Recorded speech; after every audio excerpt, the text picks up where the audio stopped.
নমস্কার বন্ধুরা, কেমন আছেন সকলে? আশা করি সকলে ভালো আছেন এবং সুস্থ আছেন। পায়েলের 5 মিশালি ইউটিউব চ্যানেলের নতুন আরেকটি ভিডিওয় আপনাদের সকলকে স্বাগত জানাই।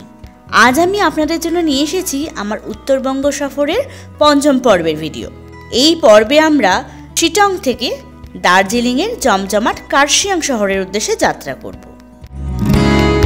ভাইফোঁটার দিন অর্থাৎ 3রা নভেম্বর রবিবার চিটং থেকে সকালে ব্রেকফাস্ট সেরে আমরা বেরিয়ে পড়লাম কার্শিয়াংয়ের উদ্দেশ্যে।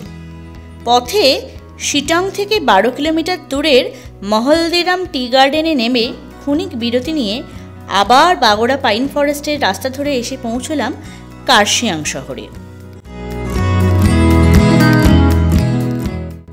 কার্শিয়াং পৌঁছে দুপুরের লাঞ্চ সারলাম কার্শিয়াং স্টেশনেরই অভ্যন্তরের ক্যাফে দ্য সেন্ট্রালে। ভাইফোঁটার দিনে পাহাড়ে বেড়াতে আসার বিড়ম্বনাও টের পেলাম হাড়ে হাড়ে। ভাইফোঁটার দিন পাহাড়ে এটি উৎসবের আকারে পালন হয়, যার ফলে সেদিন পাহাড়ের অধিকাংশ দোকানপাটই বন্ধ থাকে, শুধু মিষ্টি আর বেকারির দোকান বাদে। আর হোটেল রেস্টুরেন্ট সব হয় বন্ধ, আর না হয় কর্মী গেছে ছুটিতে। আমাদের ভাগ্য ভালো ছিল, তাই দুপুরবেলা ক্যাফে দ্য সেন্ট্রালে আমাদের খাবার জুটেছিল। খাওয়া শেষ করে প্ল্যাটফর্মে নামতেই দেখলাম জয় রাইডে টয় ট্রেন এসে দাঁড়িয়ে আছে। খাওয়া দাওয়া শেষে আমরা কার্শিয়াং স্টেশনেরই পাশের পথ ধরে এসে পৌঁছলাম আমাদের কার্শিয়াংয়ের আস্তানা ডিউড্রপ হোমস্টেতে।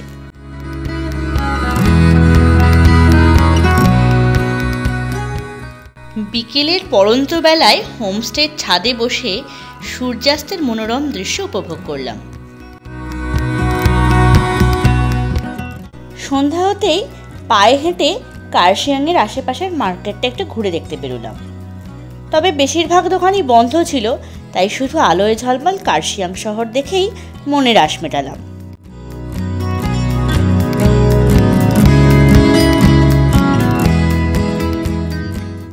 সন্ধ্যায় কার্শিয়াং স্টেশনে ঘুরতে ঘুরতে এনজেপি কার্শিয়াং দার্জিলিং থেকে জয় রাইডের যে বিস্তারিত চার্ট দুটি দেখতে পেলাম, সেটাই দিয়ে রাখলাম আপনাদের জন্য স্ক্রিনে।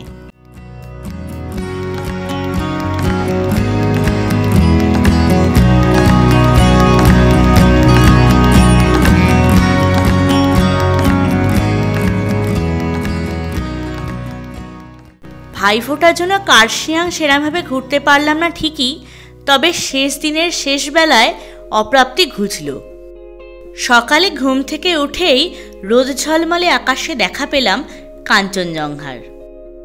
কাঞ্চনজঙ্ঘা দেখে ব্রেকফাস্ট সেরে বেরিয়ে পড়লাম আমাদের গন্তব্য এনজেপির উদ্দেশ্যে। আমার এই ভিডিওটি যদি আপনাদের ভালো লেগে থাকে তাহলে অবশ্যই এই ভিডিওটিকে লাইক, শেয়ার করবেন এবং আমার চ্যানেলটিকে সাবস্ক্রাইব করে পাশে থাকা বেল আইকনকে ক্লিক করে দেবেন পরবর্তী ভিডিও নোটিফিকেশনের জন্য। ভালো থাকবেন, সুস্থ থাকবেন, ধন্যবাদ।